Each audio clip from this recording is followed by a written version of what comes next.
remembering those lost in a deadly bonfire collapse.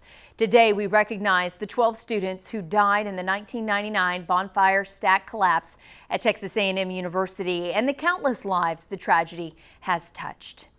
Here you can see the wreckage of the collapsed bonfire, a beloved annual tradition that A&M says started back in 1907. The structure came down during the overnight hours at 2:42 a.m. on this day 20 years ago. Well, today we remember the 12 lives lost and recognize the Aggie spirit as students, staff, and families come together yet again, taking a tragedy and turning it into a new tradition. Our Joel Lopez is in College Station today on the grounds as the city marks 20 years since the tragedy.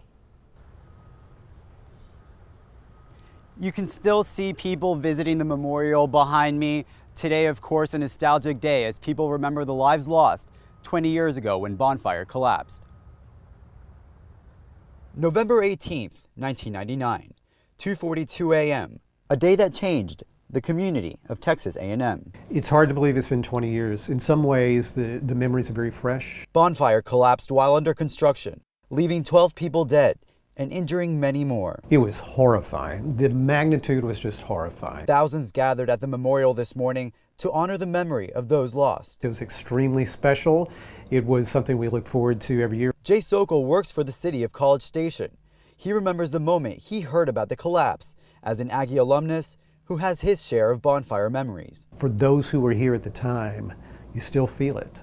It's still very real. Even visitors here for a football game recognize how powerful the memorial is. I couldn't believe that, well, as I was reading each one, I was actually thinking of my children or myself or what would, all the wonderful things those students meant to other people.